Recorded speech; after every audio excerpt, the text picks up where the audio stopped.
എല്ലാ പ്രേക്ഷകർക്കും നമസ്കാരം. നമ്മൾ ഡോക്ടർ മൂപ്പൻസ് മെഡിക്കൽ കോളേജും വയനാട് വിഷൻ ചാനലും ചേർന്നൊരുക്കുന്ന ആരോഗ്യ ദർശനത്തിൻ്റെ പുതിയ എപ്പിസോഡ്സിലാണുള്ളത്. ഇന്ന് ചർച്ച ചെയ്യുന്ന വിഷയം തണുപ്പുകാലമാണ്. തീർച്ചയായും പല ആളുകൾക്കും പല അസ്വസ്ഥതകളും ഉണ്ടാകുന്ന ഒരു കാലഘട്ടവും കൂടിയാണ്. വയനാടിനെ സംബന്ധിച്ചിടത്തോളം പ്രത്യേകിച്ചും നല്ല തണുപ്പുള്ള മേഖലയാണ്. അപ്പോൾ ഈ തണുപ്പുള്ള മേഖലകൾ ഒരുപാടുണ്ട്. ഊട്ടി പോലുള്ള സ്ഥലങ്ങൾ, ഇപ്പോൾ ഊട്ടിയിലൊക്കെ 0 വരെ തണുപ്പിലേക്ക് വന്നു എന്ന് പറയുന്നുണ്ട്. ഡൽഹിയിലും തണുപ്പ് അതികഠിനമാണെന്ന് പറഞ്ഞാൽ അങ്ങനെ ഒരുപാട് മേഖലകളുണ്ട്. അപ്പോൾ ഈ തണുപ്പ് കാലത്ത് മനുഷ്യന് അസ്വസ്ഥതകൾ ഉണ്ടാക്കുന്ന നിരവധി രോഗങ്ങളുണ്ട്, പ്രത്യേകിച്ച് ശ്വാസകോശ സംബന്ധമായ അസുഖങ്ങൾ. ഈ ഒരു വിഷയമാണ് ഇന്ന് നമ്മൾ ചർച്ച ചെയ്യുന്നത്, തണുപ്പ് കാലവും ശ്വാസകോശ സംബന്ധമായ അസുഖങ്ങളും. ഈ വിഷയവുമായി ബന്ധപ്പെട്ട് നമ്മളോടൊപ്പം ഇന്നത്തെ ആരോഗ്യ ദർശനത്തിലെത്തിയിട്ടുള്ളത് ഡോക്ടർ മൂപ്പൻസ് മെഡിക്കൽ കോളേജിലെ ശ്വാസകോശ രോഗ വിഭാഗം പ്രൊഫസറും ഡോക്ടറുമായിട്ടുള്ള സന്തോഷ് സാറാണ്. അദ്ദേഹത്തെ നമുക്ക് വളരെ സ്നേഹപൂർവ്വം ആരോഗ്യ ദർശനത്തിൻ്റെ എപ്പിസോഡിലേക്ക് സ്വാഗതം ചെയ്യാം. നമസ്കാരം. നമസ്കാരം ഡോക്ടർ. ആദ്യമേ വന്ന് പറഞ്ഞൊരു കാര്യമുണ്ട്, ഡോക്ടർ പഠിച്ചത് ഒക്കെ ആന്ധ്രാപ്രദേശ് പോലുള്ള സ്ഥലങ്ങളിലൊക്കെയാണ്, പലയിടങ്ങളിലും ജോലി ചെയ്തു. അപ്പോൾ ഭാഷയുടെ ഒരു പ്രശ്നമുണ്ട്. പക്ഷേ സാർ ഓൾറെഡി കണ്ണൂരുകാരനാണ്. എന്തായാലും ഏറ്റവും പ്രധാനപ്പെട്ടൊരു വിഷയമാണ് നമ്മുടെ ലങ്സ് എന്ന് പറയുന്നത് ശരീരത്തിൻ്റെ ഏറ്റവും പ്രധാനപ്പെട്ട അവയവമാണ്. അപ്പോൾ നമ്മൾ ഈ തണുപ്പ് കാലത്തെ അസുഖങ്ങളും ഈ ശ്വാസകോശവുമായിട്ടുള്ള ഒരു ബന്ധം, അതിൽ നിന്ന് തുടങ്ങാം. പൊതുവേ നമ്മൾ ലങ്സ് എന്ന് പറയുമ്പോൾ നമ്മൾ ഓക്സിജൻ എടുക്കുക, കാർബൺ ഡൈ ഓക്സൈഡ് വിടുക, അതാണ് നമ്മൾ വിചാരിക്കുന്നത്. നമ്മൾ ശ്വസിക്കുമ്പോൾ ഓക്സിജൻ അകത്തേക്ക് പോകും, കാർബൺ ഡൈ ഓക്സൈഡ് പുറത്തേക്ക് വരുന്നു. അതാണ് നമ്മളെല്ലാവരുടെ കോൺസെപ്റ്റ്. പക്ഷേ ഇതല്ലാതെ ലങ്സ് കുറേ കാര്യങ്ങൾ ചെയ്യുന്നുണ്ട്. ഒന്ന്, ഈ ശ്വാസം എടുക്കുമ്പോൾ നമ്മൾ ഈ ശ്വാസം പോകുന്നത് നമ്മൾ മൂക്കൂടെ, next pharynx, trachea, bronchi, next air sacs എന്ന് പറയും, അൽവിയോളി. ഈ ശ്വാസകോശങ്ങളിലേക്ക്, ഈ ശ്വാസനാളികളിലൂടെ ശ്വാസകോശങ്ങളിലോട്ട് പോവുകയാണ്. അപ്പോൾ ഈ പോകുന്ന സമയത്ത് ഇത് എയറിനെ കുറച്ച് എയർ കണ്ടീഷൻ ചെയ്യും. നമ്മൾ എയർ ഫിൽട്രേഷൻ എന്ന് പറയും, humidification, next heating. Means blood temperature 37 degree centigrade ആണ്. അപ്പോൾ പുറത്തുള്ള temperature in case it is 5 ആണെങ്കിൽ അത് ബ്ലഡ് ടച്ച് ചെയ്യുന്ന ഉള്ളിൽ it has to heat to 37 degree centigrade. അതാണ് ഇതിൻ്റെ കണക്ക്. അപ്പോൾ ഇതാണ് നമ്മൾ മെയിൻ സംഭവിക്കുന്നത് ലങ്സിൽ. ഇപ്പോൾ നമ്മൾ ഈ തണുപ്പ് കാലാവസ്ഥ വരുമ്പോൾ ഈ ഒരു പ്രോസസ്സാണ് അഫക്റ്റ് ചെയ്യുന്നത്. ഇപ്പം നമ്മൾ ശ്വസിക്കുന്ന സമയത്ത് ഇപ്പോൾ ഡോക്ടർ പറഞ്ഞതുപോലെ പുറത്തുള്ള ആ ഒരു തണുപ്പ് തന്നെ ശ്വസിച്ച് അങ്ങോട്ട് കയറുന്നു, അകത്തെത്തുമ്പോൾ അത് ഹീറ്റ് ചെയ്യപ്പെടും. അങ്ങനെയാണ് ഹീറ്റ് ചെയ്യപ്പെടുന്നു. അതാണ് ഹീറ്റിംഗ് മാത്രമല്ല, ഹ്യൂമിഡിഫിക്കേഷൻ കൂടിയാണ്. ഇപ്പോൾ നമ്മൾ നോസിലൂടെ ചെയ്യുമ്പോഴാണ് ഈ ഹ്യൂമിഡിഫിക്കേഷൻ കൂടുതൽ സംഭവിക്കുന്നത്. അത് വായിക്കൂടെ ചെയ്യുമ്പോൾ ആ ഹ്യൂമിഡിഫിക്കേഷൻ പ്രോസസ് കൂടി അഫക്റ്റ് ചെയ്യാൻ പറ്റും. വായിക്കൂടി ചെയ്യുമ്പോൾ ഹ്യൂമിഡിഫിക്കേഷൻ ശരിക്കും നടക്കത്തില്ല. അപ്പോൾ ചിലരൊക്കെ ഇപ്പോൾ അലർജി ഉള്ള ആൾക്കാരുണ്ട്, അവർക്ക് മൂക്കടപ്പ് ഉണ്ടാവും. അപ്പോൾ ഓട്ടോമാറ്റിക്കലി അവർ ബാധ നടക്കും. അപ്പോൾ എന്താണെന്ന് പറഞ്ഞാൽ ഇത് സ്ട്രെയിറ്റ് ആയിട്ട് ലങ്സിലോട്ട് പോകുന്നു. അപ്പോൾ ആ ഹ്യൂമിഡിഫിക്കേഷൻ നടക്കാതിരിക്കുമ്പോൾ എന്താണ് ഈ എയർവേയിലുള്ള മ്യൂക്കസ് ഒക്കെ ഡ്രൈ ആയി പോകും. നേസലാകുമ്പോഴേക്കും അത് പോകുന്ന വഴിയിൽ കുറേ ഇങ്ങനെ കേവ്സ് ഉണ്ട്. ആ കേവ്സിലൂടെ പോകുമ്പോൾ അത് ഹീറ്റാവും, ഹ്യൂമിഡിഫൈ ആവും, ഫിൽറ്റർ ആവും, എല്ലാം സംഭവിച്ചിട്ട് ഏറ്റവും പ്യൂർ എയർ ആയിരിക്കും നമ്മളെ ലങ്സിൽ റീച്ച് ആവുന്നത്. അപ്പോൾ ക്ലിയർ ആയിട്ട് നമ്മൾ ശ്വസിക്കേണ്ടത് മൂക്കിലൂടെ തന്നെയാണ്. അതാണ് ശരി. വായിലൂടെ ശ്വസിക്കുമ്പോൾ അതിൻ്റെ സാധാരണ ഉണ്ടാകുന്ന എല്ലാ ഫലങ്ങളും വ്യത്യാസപ്പെടും അല്ലേ? ഈ തണുപ്പ് കാലത്ത് തന്നെ, തണുപ്പ് കാലത്ത് കൂടുതൽ അസുഖങ്ങൾ വരാനുള്ളൊരു കാരണം, തണുപ്പ് കാലത്ത് കൂടുതൽ ഈ ശ്വാസകോശ സംബന്ധമായ അസുഖങ്ങൾ വരാനുള്ളൊരു കാരണം? പൊതുവേ നോർമൽ ആൾക്കാർക്ക് വലിയ ഇഷ്യൂസ് ഇല്ല, എല്ലാവർക്കും ഒരു ആക്ച്വലി എൻജോയബിൾ പീരീഡാണ് തണുപ്പ് കാലം. പക്ഷേ ഈ ആസ്മ, COPD അല്ലെങ്കിൽ പ്രീവിയസ് ലങ് ഡിസീസ് ഉള്ള ആൾക്കാർ, ലൈക്ക് ട്യൂബർക്ലോസിസ് അല്ലെങ്കിൽ ILD, ഇങ്ങനെ ലങ്സിൻ്റെ അസുഖമുള്ള ആൾക്കാർക്ക് ഇതൊരു നല്ലൊരു കാലാവസ്ഥയില്ല. അവർക്ക് എന്താ പറയുക, ഈ സമയത്ത് ഈ തണുപ്പ് കൊണ്ട് അവർ ലങ്സിൽ എന്താ പറയുക ശ്വാസനാളികളിൽ ചുരുങ്ങുന്ന ചാൻസ് ഉണ്ട്, കൂടുതലാണ്. ആസ്മ ഉണ്ടെങ്കിൽ അവർക്കൊക്കെ മൂക്കടപ്പ് വരാം, അവർക്കൊക്കെ ഈ എന്താ പറയുക ബ്രോങ്കോ കൺസ്ട്രിക്ഷൻ എന്ന് പറയും, എയർവേ ചുരുങ്ങുന്നൊരു കണ്ടീഷനാണ്. അപ്പോൾ നമ്മൾ ചുരുങ്ങുമ്പോൾ ശ്വാസം മുട്ടൽ വരാൻ ചാൻസ് ഉണ്ട്, ചുമ ഉണ്ടാവും, തുമ്പലുണ്ടാവും. ഇതൊക്കെ സംഭവിക്കും. തണുപ്പ് കാലത്താണ് കൂടുതൽ അപ്പോഴാണ് വരുന്നത്. രണ്ടാമത്തെ കാരണം എന്ന് പറഞ്ഞാൽ ഇൻഫെക്ഷൻസ് ആണ്. ഇത് സീസൺ ഫോർ വൈറൽ ഇൻഫെക്ഷൻസ് ആണ് usually most of the time. അപ്പോൾ ഈ വൈറൽ ഇൻഫെക്ഷൻസ് കൂടുതലായതുകൊണ്ട് ഈ ആസ്മ ഉള്ളവർക്കും COPD ഉള്ളവർക്കും ഓരോ ഇൻഫെക്ഷൻസ് വരും. അത് ആദ്യം വൈറൽ ഇൻഫെക്ഷനായി തുടങ്ങും, അതിനുശേഷം പിന്നെ ബാക്ടീരിയൽ ഇൻഫെക്ഷൻ അതിനോട് വരും. അങ്ങനെ സൂപ്പർ ഇൻഫെക്ഷൻ വരുമ്പോൾ അവർക്ക് അസുഖം ഒത്തിരി കൂടാൻ ചാൻസ് ഉണ്ട്. ഈ തണുപ്പ് കാലത്ത് ഏറ്റവും കൂടുതൽ ശ്രദ്ധിക്കേണ്ട കാര്യങ്ങൾ എന്തൊക്കെയാണ്? പ്രത്യേകിച്ച് അസുഖമുള്ളവരും അസുഖം ഇല്ലാത്തവരും. ഈ അസുഖം ഇല്ലാത്ത ആളുകൾക്ക് കോൾഡ് പെട്ടെന്ന് വരുന്നു, അതുവഴി ഹെഡേക്ക് ഉണ്ടാകുന്നു, ഫീവർ ഉണ്ടാകുന്നു, അങ്ങനെ കുറേ ഇഷ്യൂസ് ഫേസ് ചെയ്യുന്നുണ്ട്. അപ്പോൾ ആ ഒരു ലെവലിൽ ആളുകൾ ശ്രദ്ധിക്കേണ്ട കാര്യം, ഈ തണുപ്പ് കാലത്ത് പ്രത്യേകിച്ച് ശ്രദ്ധിക്കേണ്ട കാര്യങ്ങൾ? തണുപ്പ് കാലത്ത് ശ്രദ്ധിക്കണമെന്ന് പറഞ്ഞാൽ ആക്ച്വലി ഫസ്റ്റ് ആ തണുപ്പ് എക്സ്പോഷർ അവായ്ഡ് ചെയ്യുക. എപ്പോഴും പ്രിവെൻഷനാണ് ബെസ്റ്റ്. അപ്പോൾ നമ്മൾ പറ്റിയാൽ ആ സ്ഥലം മാറുക, അവിടെ തന്നെ താമസിക്കേണ്ട ആവശ്യം വരുന്നുണ്ടെങ്കിൽ അറ്റ്ലീസ്റ്റ് അവർ ഈ തണുപ്പുള്ള സമയത്ത് പുറത്തു പോകാതിരിക്കുക. ഇൻ കേസ് പോകുന്നുണ്ടെങ്കിൽ കൂടി അവർ മാസ്ക് അല്ലെങ്കിൽ സ്കാർഫ് ധരിക്കുക.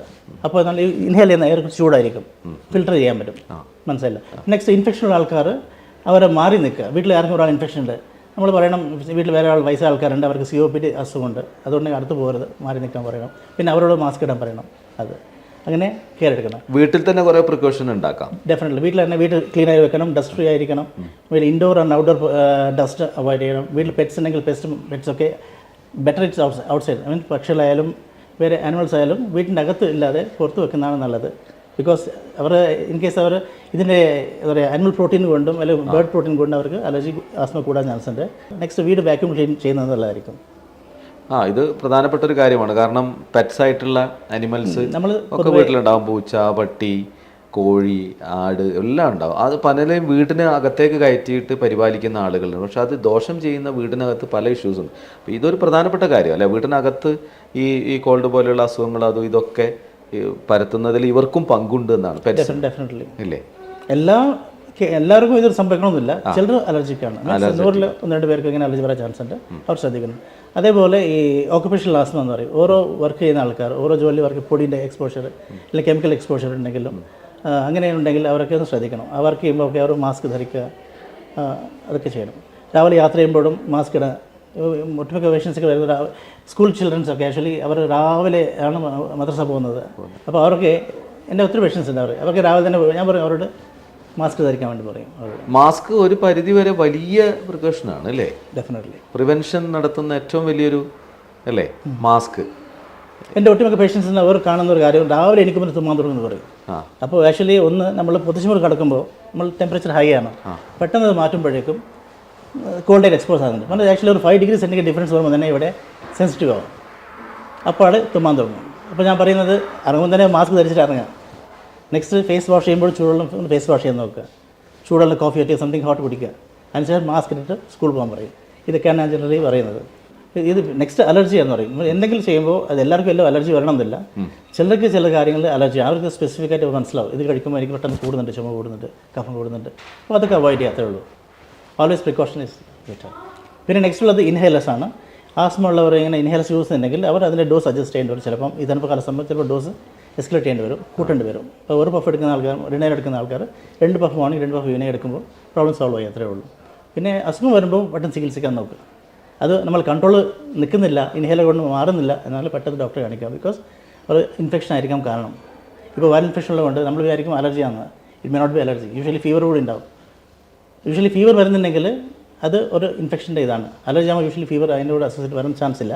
പക്ഷേ ഫീവർ കൂടി ഉണ്ട്, ജലദോഷം പനി കൂടുന്നതിന് അത് ഇൻഫെക്ഷനാണ്. അപ്പോൾ ആസ്മ, COPD എല്ലാം വേറെ എന്തെങ്കിലും ലങ് ഡിസീസ് ഉള്ള ആൾക്കാർക്ക് ഇങ്ങനെ പെട്ടെന്ന് വരുന്നുണ്ടെങ്കിൽ ഡോക്ടർ കാണിക്കുന്നത് നല്ലതായിരിക്കും. ഡിലേ ചെയ്യുന്നതോറും അത് ന്യൂമോണിയയിലോട്ട് കൺവേർട്ട് ആകാൻ ചാൻസ് ഉണ്ട്. അതാണ് അതിൻ്റെ കാര്യം. ശരിക്ക് ഈ ഒരു ഇപ്പോൾ ഡോക്ടർ പറഞ്ഞ ന്യൂമോണിയ അത് വലിയ ഇഷ്യൂ ആണ്. പലപ്പോഴും ഒരു ചെറിയ ഫീവറിൽ തുടങ്ങി ഒരു കോൾഡിൽ തുടങ്ങി അത് പതുക്കെ അങ്ങനെ മാറും. പക്ഷേ പലരും ഒരു ട്രീറ്റ്മെൻറ്റ് എടുക്കുന്നത് ഈ കോൾഡിന് ഫീവറിനൊക്കെ പോയിട്ട് ട്രീറ്റ്മെൻറ്റ് എടുക്കും. അത് കുറച്ച് ദിവസം വീണ്ടും നിൽക്കും. ചിലപ്പോൾ സ്വയം ചികിത്സ നടത്തും, സ്വന്തമായി പോയി മെഡിക്കൽ ഷോപ്പിൽ നിന്ന് മരുന്ന് വാങ്ങി കഴിക്കും. ഇത് പിന്നീട് കൺവേർട്ടായി അതായത് ടൈഫോയിഡിലേക്കും ന്യൂമോണിയയിലേക്കൊക്കെ മാറുന്ന ഒരു അവസ്ഥയുണ്ട്. അത്തരം ആളുകളോട് നമുക്ക് എന്താണ് പറയാനുള്ളത്? ആക്ച്വലി യങ്സ്റ്റേഴ്സ്, ഹെൽത്തി പീപ്പിൾക്ക് ഇത് വലിയ ഇഷ്യൂ ഇല്ല, തന്നെ മാറും. Body can heal most of the infections, അല്ല തന്നെ മാറ്റിക്കോളും. പക്ഷേ ഈ പഴയ അസുഖം, ലങ്സിൻ്റെ അസുഖമുള്ള ആൾക്കാർക്ക്, അല്ലെങ്കിൽ വേറെ ഷുഗറുള്ള ആൾക്കാർ, വേറെ എന്തെങ്കിലും ലങ് ഡിസീസ്, TB ഉണ്ട്, അല്ലെങ്കിൽ ILD ഇൻറ്റർനാഷണൽ ഡിസീസ് എന്ന് പറയും, അങ്ങനെയുള്ള ആൾക്കാർക്കൊക്കെ എന്ന് പറഞ്ഞാൽ ലങ് എപ്പോഴും ഡിഫൻസസ് വീക്കാണ്. ലങ്ങിനോട് ഡിഫൻസസ് ഉണ്ട് അല്ലേ? നമ്മൾ ആക്ച്വലി ഒരു ദിവസം ഞാൻ പറഞ്ഞല്ലോ 8,000 to 11,000 ലീറ്റേഴ്സാണ് നമ്മൾ ശ്വസിക്കുന്നത് അല്ലേ? അപ്പോൾ എന്തൊക്കെ പൊടിയിൽ അകത്ത് പോകുന്നുണ്ട്. അപ്പോൾ ഇതൊക്കെ ഫിൽറ്റർ ചെയ്യുന്നുണ്ട്. പക്ഷേ അതിന് നല്ല ഡിഫൻസസ് ഉണ്ട്. പക്ഷേ ഈ അസുഖം വരുമ്പോൾ ഈ ഡിഫൻസൊക്കെ വീക്കാവും. ഈ വീക്കാകുമ്പോഴാണ് നമുക്ക് ഇൻഫെക്ഷൻ ഈസിയായി സെറ്റിൽ ആകാൻ ചാൻസ് ഉണ്ടാകുന്നത്. ഈ ന്യൂമോണിയൊക്കെ ഏറ്റവും കടുത്ത സ്റ്റേജിലേക്ക് വരുന്നത് ഈ ഒരു തണുപ്പ് കാലത്താണോ കൂടുതലായിട്ടും? കൂടുതലാണ് ഇതാണ്. യൂഷ്വലി ന്യൂമോണിയ വരുന്നത് വൈറലായിരിക്കാം, ചിലപ്പം പോസ്റ്റ് വൈറൽ ബാക്ടീരിയൽ ഇൻഫെക്ഷൻ എന്ന് പറയും. മീൻസ് വൈറസ് വന്ന ശേഷം വൈറസ് ഒരു ബേസിക് ഡാമേജ് ചെയ്യും, അതിൻ്റെ മുകളിൽ ബാക്ടീരിയ വന്നിരുന്നിട്ട് ഫർദർ ഡാമേജ് ചെയ്യും. അതാണ് സാധാരണ ന്യൂമോണിയക്ക് വരുന്നത്. ഡയറക്റ്റ് വൈറൽ ഇൻഫെക്ഷൻ നമുക്ക് അറിയാമല്ലോ, ഈ സേഴ്സ് ഇൻഫെക്ഷൻ ഇതൊക്കെ ഡയറക്റ്റ് വൈറസായിട്ട് വരുന്നതാണ്. ഇൻഫ്ലുവൻസ വൈറസ് ഇൻഫെക്ഷൻ ഇതൊക്കെ വൈറസായിട്ട് വരുന്നതാണ്. പക്ഷേ മോസ്റ്റ് നമ്മൾ കാണുന്നതൊക്കെ ഒരു വൈറസ് വരും, വൈറസ് ഒരു ബേസിക് ഡാമേജ് ചെയ്യും അതിൻ്റെ മുകളിൽ. അപ്പോൾ ഡാമേജ് ചെയ്യാൻ ഈസി ആയിട്ട് ഒരു ബാക്ടീരിയക്ക് സസെപ്റ്റബിൾ ആണ്. ആ ഡിഫൻസ് വീക്ക് ആകുമ്പോഴേക്കും ബാക്ടീരിയ വന്നിട്ട് അവിടെ അടുത്ത ന്യൂമോണിയ ക്രിയേറ്റ് ചെയ്യുന്ന ചാൻസ് ഉണ്ട്. തണുപ്പിനെ പ്രതിരോധിക്കാൻ വേണ്ടി ഇത്തരം അസുഖങ്ങൾ, ഇപ്പോൾ ആസ്മ പോലുള്ള ആളുകൾ അതുപോലെ ലങ്സുമായി ബന്ധപ്പെട്ട അസുഖങ്ങൾ വരുന്ന ആളുകൾ, ശ്വാസകോശ സംബന്ധമായ ഏതെങ്കിലും തരത്തിലുള്ള അസുഖങ്ങളുള്ള ആളുകൾ ഈ തണുപ്പ് കാലത്ത് ഏറ്റവും പ്രധാനമായും സ്വീകരിക്കേണ്ട കുറേ മാർഗ്ഗങ്ങൾ എന്തൊക്കെയാണ്? ഏറ്റവും പ്രധാനപ്പെട്ട് ശ്രദ്ധിക്കേണ്ട കാര്യങ്ങൾ? ശ്രദ്ധിക്കേണ്ട കാര്യം, ഈ അസുഖമുള്ള ആൾക്കാർ എപ്പോഴും മരുന്നുകൾ കറക്റ്റായി എടുക്കണം ഫസ്റ്റ്. നെക്സ്റ്റ് ഇതിൻ്റെ വരുന്ന കോസസ് അവോയ്ഡ് ചെയ്യുക, പ്രിവെൻഷൻ എന്ന് പറയും. മൂന്നാമത് വാക്സിനേഷൻ, അത് ഞാൻ പറയാൻ മറന്നുപോയി. വാക്സിനേഷൻ ഇമ്പോർട്ടൻ്റ് ആണ്. ചിലർക്ക് ഈ ഒരു 60 ഇയേഴ്സ് കഴിഞ്ഞ ആൾക്കാർക്കും അല്ലെങ്കിൽ ലങ് ഡിസീസ് ഉള്ള ആൾക്കാർക്ക് നമ്മൾ ഈ ഫ്ലൂ വാക്സിൻ എന്ന് പറയും. ഈ സീസൺ വരുമ്പോൾ സാറിന് സെപ്റ്റംബർ ഒക്ടോബറിൽ നമ്മൾ ഈ വാക്സിൻ കൊടുക്കും. അപ്പോൾ അത് ആ flu one of the serious virus ഇൻഫെക്ഷനാണ്. അത് വന്നാൽ ഡെഫിനറ്റ്ലി ന്യൂമോണിയ വരും. ഈ പ്രായം കൂടുതലുള്ള ആൾക്കാർക്ക് ഈ ന്യൂമോണിയ വന്നാൽ ഈ ഏജിൽ ഇറ്റ്സ് നോട്ട് ഗുഡ് തിങ്. അപ്പോൾ എന്തും സംഭവിക്കാം. അപ്പോൾ അത് വാക്സിൻ എടുക്കുക. അങ്ങനെ ന്യൂമോ വാക്സിൻസ് ഉണ്ട്. ഈ വാക്സിൻ എടുക്കുമ്പോൾ ബെറ്റർ ആയിരിക്കും. പിന്നെ ഇൻഹേലേഴ്സൊക്കെ കറക്റ്റായി എടുക്കണം. പിന്നെ എന്തെങ്കിലും ഇഷ്യൂസ് ഉണ്ടെങ്കിൽ ഡോക്ടറെ പെട്ടെന്ന് കാണിക്കാൻ നോക്കണം. പിന്നെ മലയാളിയുടെ ഏറ്റവും പ്രധാനപ്പെട്ട ശീലം കുളിക്കുക എന്നുള്ളതാണ്. പലർക്കും വൃത്തിയാണെങ്കിൽ കുളിക്കണം. ഈ കുളിക്കുന്ന വെള്ളവുമായി ബന്ധപ്പെട്ടും ഇപ്പം ഒരുപാട് ഇഷ്യൂസ് ഉണ്ട്, വെള്ളം യൂസ് ചെയ്യുന്നത്. അപ്പോൾ പലരും ചിലപ്പോൾ തണുത്ത വെള്ളം നിർബന്ധമാക്കുന്ന ആളുകളായിരിക്കും, ചൂടുവെള്ളം യൂസ് ചെയ്യുന്ന ആളുകളുണ്ട്. അതിൻ്റെ ഒരു വ്യത്യാസം എങ്ങനെയാണ്? ചൂടുവെള്ളമാണ് നല്ലത്. തണുപ്പ് നാച്ചുറലി എന്താ പറയുക, ബോഡീൻ്റെ എല്ലാം എന്താ പറയുക ഈ സമയത്ത് കൂടുതലൊരു എന്താ പറയുക ശ്വസിക്കുന്ന ഇങ്ങനെ മുഖത്ത് വെച്ചാലും കൂടി അലർജി വരാൻ ചാൻസ് ഉണ്ട്. അപ്പോൾ എനിക്ക് തോന്നുന്നു ബെറ്റർ അവോയ്ഡാണ്. പിന്നെ even we can feel that നമ്മൾ സ്റ്റിമുലേഷൻ എടുക്കുമ്പോൾ വി ഫീൽ കംഫർട്ടബിൾ. അതിനർത്ഥം ചൂടാണ് നല്ലത്. അതാണ്. തണുപ്പ് നാച്ചുറലി എൻ്റെ ഓപ്പോസിറ്റ് എഫക്റ്റ് വരുന്നത്.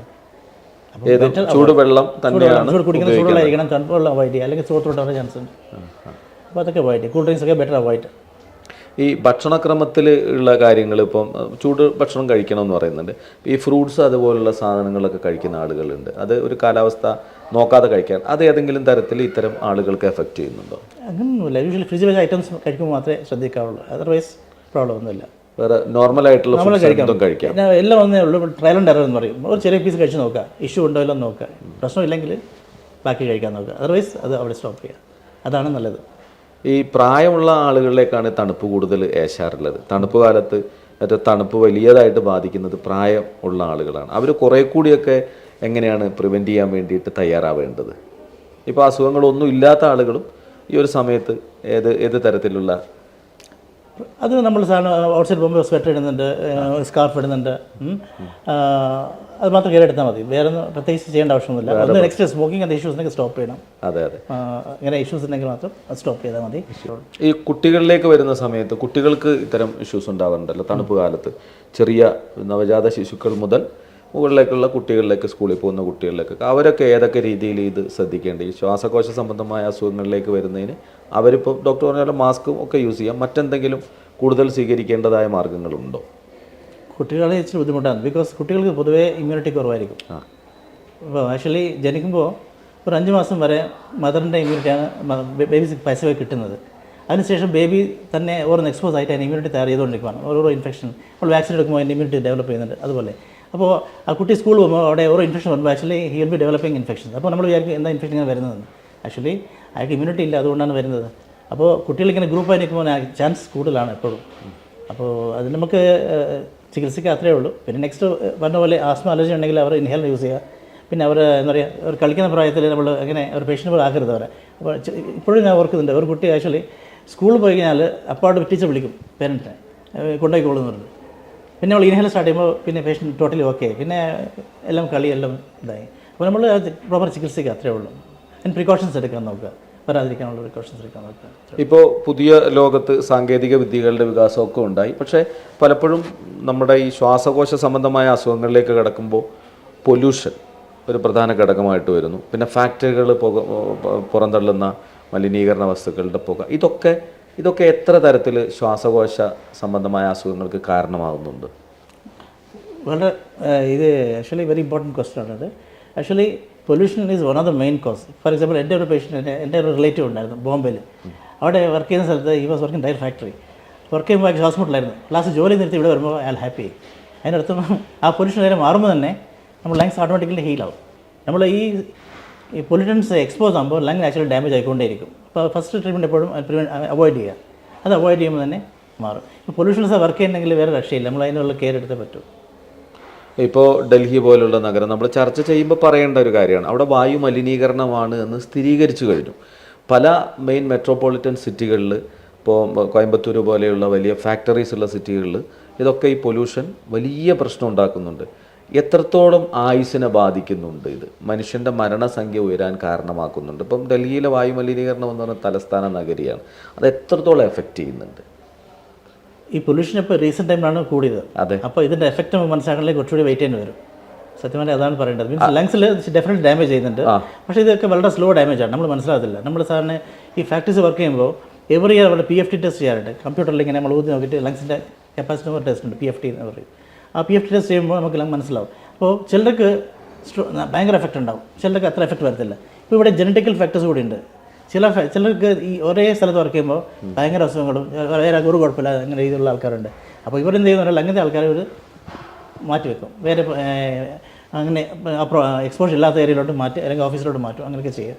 ശരിക്കും ലങ്സിലേക്ക് വരുന്ന ഈ വിഷയമൊക്കെ ഡോക്ടർ പറഞ്ഞ ഒരു പ്രധാനപ്പെട്ട പോയിന്റ് ഞാൻ ശ്രദ്ധിച്ചു. പതുക്കെ, അതായത് സ്ലോലി കില്ലിംഗ് ആണ് അല്ലേ? ഡെഫിനറ്റ്ലി പതുക്കെ കൊല്ലുന്നതാണ്. കുറച്ച് കഴിയുമ്പോഴാണ് അതിൻ്റെ ഭവിഷ്യത്ത് അറിയുക. പിന്നീട് വലിയ ട്രീറ്റ്മെൻറ്റ്സിലേക്ക് പോകേണ്ട ഒരു അവസ്ഥ വരുന്നില്ലേ? അപ്പം നമ്മളൊക്കെ ഇവിടെ ഈ ചർച്ച ചെയ്യുന്ന സമയത്ത് ഈ കാര്യങ്ങളെക്കുറിച്ച് വിശദമായിട്ട് തന്നെ പറയേണ്ട ഒരു കാര്യമുണ്ട്. പൊല്യൂഷൻ, വാഹനങ്ങളുടെ അനിയന്ത്രിതമായ വളർച്ചയുണ്ട്, വികാസമുണ്ട്, ഫാക്ടറീസ് ഉണ്ട്, ഒക്കെ വികാസമാണ്, വികസനമാണെന്ന് പറയുമ്പോൾ ഒരു തലത്തിൽ മറ്റൊരു തലത്തിൽ അത് ദോഷം ചെയ്യുന്ന തരത്തിലേക്ക് പോകുന്നില്ല. എങ്ങനെയാണ് ഡോക്ടർ വിലയിരുത്തുന്നത്? പറഞ്ഞത് തീർച്ചയായും ശരിയാണ്. ബിക്കോസ് നമ്മൾ ആക്ച്വലി ഈ വയനാട് ഒരു ഗിഫ്റ്റഡ് പ്ലേസാണ്, നല്ല ഒരു പ്യൂർ എയർ, ചുറ്റും വൃക്ഷങ്ങൾ. പക്ഷേ ഡൽഹി നോക്കുമ്പോൾ അങ്ങനെയല്ല, മൊത്തം അവിടെ പുക ഇതൊക്കെയാണ്. രാവിലെ തുടങ്ങിയാൽ വൈകുന്നേരം വരെ കണ്ടിന്യൂസ് പുക എക്സ്പോഷറാണ്. എവിടെ പോയാലും പുക തന്നെയാണ്. എയറിന് അങ്ങനെ സെപ്പറേഷൻ ഒന്നുമില്ലല്ലോ, വീടിൻ്റെ അകത്തും പുറത്തും എല്ലാം മൊത്തം എയർ തന്നെയാണ്. അപ്പോൾ ഒരു രക്ഷയില്ല. അപ്പോൾ നമ്മൾ ആ പുകയുള്ള particles, sulphur dioxide, nitrogen dioxide, ഇതൊക്കെയാണ് നമ്മൾ ഇൻഹേൽ ചെയ്യുന്നത് അവിടെ. അപ്പോൾ അത് ഡെഫിനറ്റ്ലി സ്ലോ ആയിട്ട് ഡാമേജ് ചെയ്യും. നമ്മളിപ്പോൾ സ്മോക്ക് ചെയ്യുന്നു, അവിടെ സ്മോക്ക് ചെയ്തതിന് അവർ സ്മോക്ക് ചെയ്യുന്നു, അത്രേ ഉള്ളൂ ഡിഫറൻസ്.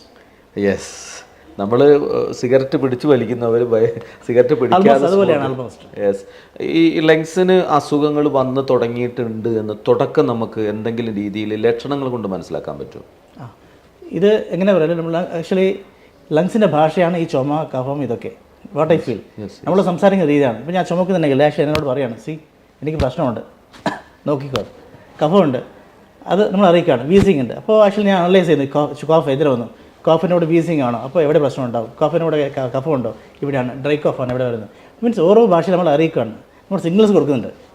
ഇപ്പോൾ വേദന ആയാലും കരുതുന്നതിന് ഓരോന്നും നമ്മൾ ലങ്സിൻ്റെ ഭാഷയാണ് നമ്മൾ അനലൈസ് ചെയ്യുന്നത്, അത്രേ ഉള്ളൂ. പേഷ്യൻ ഡ്രൈ കോഫ് ഉണ്ട്, പ്രൊഡക്റ്റീവ് കോഫ് ഉണ്ട്, അല്ലെങ്കിൽ കോഫ് വിത്ത് വീസ് ഉണ്ട്. അപ്പോൾ നമ്മൾ അറിയിക്കുക എനിക്ക് ഈ പ്രശ്നമുണ്ടെന്ന്. നമ്മൾ ആ ക്ലൂ വെച്ചിട്ട് നമ്മൾ കയറിപ്പോടും. അതാണ് മോസ്റ്റ് ഓഫ് ദ കേസ് നമുക്ക് മനസ്സിലാവും കാര്യം എന്താണെന്ന്. ഇത് എപ്പോൾ തുടങ്ങി, അക്യൂട്ടാണോ, മീൻസ് ഇപ്പോൾ റീസെൻ്റ്ലി ഒരാഴ്ചയായിട്ട് വന്നതാണോ, ഒരു മാസമായിട്ട് വന്നതാണോ, വർഷങ്ങളായിട്ട് വന്നതാണോ, അയാളുടെ ജോലി എന്താണ്, എല്ലാം നമ്മൾ ഡയറക്റ്റ് ഹിസ്റ്ററി എടുക്കുമ്പോൾ, ഡീറ്റെയിൽ ഹിസ്റ്ററി എടുക്കുമ്പോൾ നമുക്ക് ഡെഫിനറ്റ്ലി ഹിസ്റ്ററിയിൽ തന്നെ 80% ഡയഗ്നോസിസ് തരും, കറക്റ്റ് കിട്ടും. പിന്നെ നെക്സ്റ്റ് എക്സാമിനേഷൻ ഉണ്ട്. അപ്പോഴും കിട്ടാത്ത കേസ് നമ്മൾ എക്സ്റേ എടുക്കേണ്ടി വരും, പിന്നെ സീറ്റ് എടുക്കേണ്ടി വരും. ചിലപ്പോൾ ഈ ക്യാൻസർ പോലത്തെ കേസസ് ഉണ്ട്, ആ കേസൊക്കെ ചിലപ്പോൾ എവിടെയെങ്കിലും ഉള്ളിലുണ്ടാവുന്നത്. അത് നമുക്ക് എപ്പോഴെങ്കിലും ആക്സിഡൻറ്റിൽ എക്സ്റേ എടുക്കുമ്പോൾ മാത്രമേ കാണത്തുള്ളൂ. ചിലപ്പോൾ പേഷ്യൻറ്റ് കോഫ് ചെയ്യുമ്പോൾ ഒരു സ്മോക്കർ അയാൾ ഡോക്ടറെ കാണാൻ പോകത്തില്ല. ബിക്കോസ് പോയാലും ഡോക്ടർ പറയും പോലീസ് നിർത്തണം, അതുകൊണ്ട് പോകത്തില്ല. ഈ പുകൽ ചുവണ്ട ചുമക്കുന്നവരായിരിക്കും. അപ്പോൾ ലാസ്റ്റ് എപ്പോഴെങ്കിലും അൺഫോർച്യുനേറ്റ്ലി ഡോക്ടർക്ക് പോയാൽ എക്സ്റേ എടുക്കുമ്പോൾ മനസ്സിലാകുന്നത് അത് ആൾറെഡി അഡ്വാൻസ് സ്റ്റേജാണ്. അപ്പോൾ ചിലപ്പോൾ ആ സിഗ്നൽസ് നെഗ്ലക്ട് ചെയ്യണം അവർ. അപ്പോൾ നമ്മളെപ്പോഴും ഒരു ഹെൽത്തി ആൾക്കാർ നമ്മൾ ഒരു സിഗ്നൽ വരുമ്പോൾ തന്നെ അത് ചെക്ക് ചെയ്യുന്നത് നല്ലതാണ്. ഇപ്പം നമ്മളെ ഈ ബോഡി ചെക്കപ്പ് ഒക്കെ വരുന്നുണ്ടല്ലോ, അത് എത്രത്തോളം പ്രാധാന്യമുണ്ട് ഇപ്പോഴത്തെ ലൈഫ് സ്റ്റൈലിൽ? ഡെഫിനറ്റ്ലി അത് നല്ലതാണ്. ബിക്കോസ് നമ്മൾ എത്ര കാശ് ഉണ്ടാക്കിയാലും കൂടി ഹെൽത്ത് ഉണ്ടാക്കി പോകാൻ വളരെ സിമ്പിളാണ്. നമ്മൾ ജീവിച്ചിരിക്കണ്ടല്ലേ. അപ്പോൾ നമ്മൾ എത്ര ഏർലി ഡയഗ്നോസ് ചെയ്താൽ അത്ര ഈസിയായിട്ട് നമുക്ക് ട്രീറ്റ് ചെയ്യാൻ പറ്റും. അതാണ് ഇതിൻ്റെ മെയിൻ തിങ്. ഒരു ഈവൻ ക്യാൻസർ പോലും ഏർലി സ്റ്റേജിൽ നമുക്ക് കംപ്ലീറ്റായി മാറ്റാൻ പറ്റും. സർജറി ചെയ്താൽ ക്ലിയർ ആയിപ്പോയി. പക്ഷേ ഡിലേ ചെയ്യുന്നതോടെ നമ്മൾ കൈവിട്ടു പോകും കാര്യങ്ങളൊക്കെ. അപ്പോൾ നെക്സ്റ്റ് അഡ്വാൻസ് ലെവലിൽ പോകുന്നത്. യെസ്, അപ്പോൾ സാറ് വളരെ വിശദമായി വളരെ പ്രധാനപ്പെട്ട കുറേ പോയിന്റ്സ് പറഞ്ഞു. നമ്മുടെ ഇന്നത്തെ ആനുകാലികമായ പൊല്യൂഷൻ, എൻവയോൺമെൻറ്റൽ, അതായത് പാരിസ്ഥിതികമായ പ്രശ്നങ്ങൾ എല്ലാം, നല്ല എയർ ഉണ്ടെങ്കിൽ തന്നെ ലങ്സ് ക്ലിയറായി അല്ലേ?